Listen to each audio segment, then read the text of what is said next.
Welcome to Scale Modeling. For my next build, I'm building this Eduard Danger Zone F14. It's a limited edition and the scale is 148.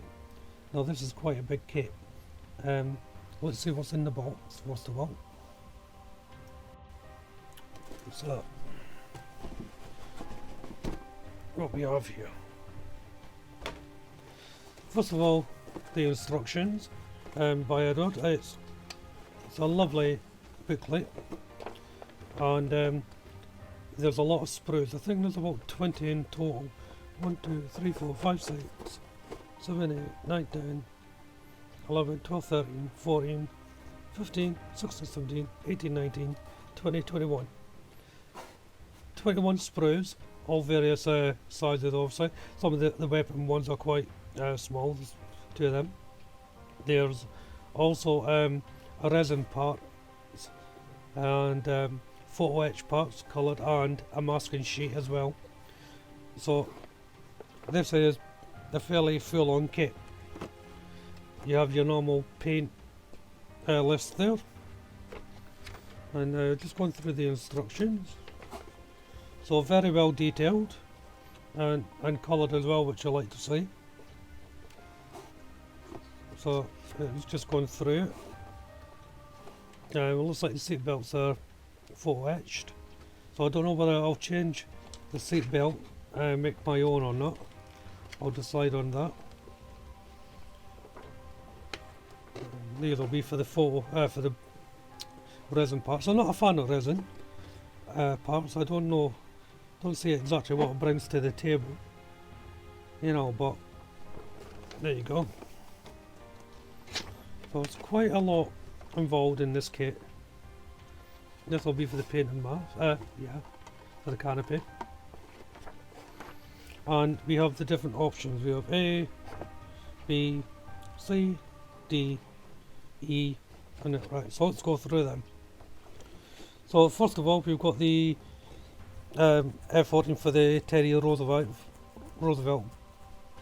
aircraft carrier. Then we have, I'm trying to read this upside down, US Carol Vincent, and you can see the stark contrast. So I just hold it up there. Yeah. Tell you what, I'll move the box out of the way. There we go. So you can see the stark contrast there. Next page. We have the USS John F. Kennedy, and then on the other page we have Gunfighters NAS Miramar, which again, lovely layouts. And on the last page we have USS Constellation, that one, and then this one is for the exit danger zone, which I believe is Top Gear. Top Gun. Yeah, I'm British, so Top Gear's always come to mind when you say top something. So there we go. I'm not sure whether I'm going to do the Top Gun variation, but I'll certainly keep them for that, just because I'm going to be building this for a group build, and I have to keep it within the realms of the Cold War. So any of the other variations will work fine. 1976, 1983, 1984, 1989, 1982. And yeah, so any of those, as long as it's what, 1955 to 1991 I think it is, for the time period you've been given for the group build.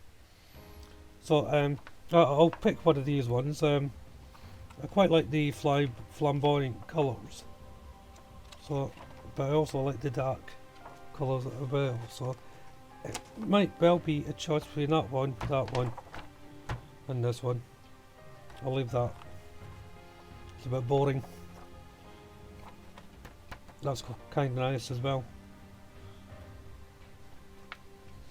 So that's the instructions. So let's go back to the box. Let's move these out of the way. excuse me, just get the box. The decal sheet. As you would expect, there's an extensive decal sheet. There's seems to be two there. I don't know why there's two. That's probably just because they had to fit it all in one. But it's more manageable. There. Now we have the parts, and there's just so many. This is for the canopy and the clear window parts. Looks like a nose cone for the fuselage. Bottom part of the fuselage. Weapon systems. I'm just going quickly through these. If you want to see them in more detail, I do apologise. We have rubber tyres, which is always nice to see. Some more weapons, some missiles. What do we have here? We have the cockpit, and this looks like some part of the engine exhaust. Yeah. Another part of the main body. More weapons. The actual engine. It's good to see. But imagine these ones are getting replaced with photo etch. If that's the case, I'll probably leave them and not use photo etch. Because again, some of the photo etch parts I don't see the point of. If the plastic is moulded very nicely and sharply like this, what these seem to be, I don't see the point of swapping them for photo etch. So there you go. The other part of the engine. Not sure how much the engine will do because we won't get to see much of it. Yeah. The weapon pylons here. There'll be a lot of them. There's the cockpit area. Opening it up. Don't know what these are for. There we go. This is the seat, pilot seat, and co-pilot seat. More weapons. These look like parts for the cockpit and landing gear. Mostly for the gun. I mean, the detail on these are quite. Let me open this up and show you. The amount of detail they're packing into this thing is really nice. So you see there all the wire mouldings and things like that, which will be lovely to paint. And what do we have here? I'm not sure, to tell you the truth. It looks like one part of a cockpit wall. Wings, the rear wings and tail fins, and flaps and things. I'm running out of room, so I can't just take them all out. The other part of the nose cone. There you go, the tip of the nose cone. In here we have, would imagine, the resin parts. Yeah. So we have the tyres, the exhaust ports, yeah, the cockpit seats. See, this is why I don't like resin parts. They mould them and they leave this big, massive, thick bit of plastic on resin on the bottom, which you then have to saw off. Now, sawing resin is really dangerous. You have to wear protection to saw it and things like that. I just don't see the point. And looking at the seat, you know, I think the plastic ones is just as good, as not better moulded than this. So I don't know. So if the plastic part is there, I'll probably be using that and not these. These are the exhaust parts of the engine. So that's that. That's the resin. May not use them. Painted mask. Photo etch. So photo etch. This will be for the engine part. And yeah, the bit I was pointing out before be the blaze on the engine. That's the photo edit version there, and I really can't see much of a difference. But I'll look into it in greater detail as I'm building the model.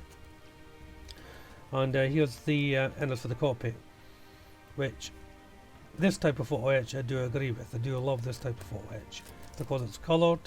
My tired old eyes don't have to try and paint all the dials and things like that on there because it's all done for you. You know, the purists think, oh well, you should paint them yourself, but you know, obviously I'll use it. This will be a part video, I think. I'm not going to cram every single process into one video and have an hour to 2 hour video for the show. I don't like doing that. You know, I like to keep it under 20 minutes, unless I can squeeze it into a 30-minute for an entire build. It's not going to be the case here. So this will be a multiple part instruction how I build this. You know, so keep your eye out for the other parts of the build. And thank you all for watching. If you get a chance, why don't you check out my other builds on the channel? Throw me a like, subscribe if you wish. But for now, bye bye.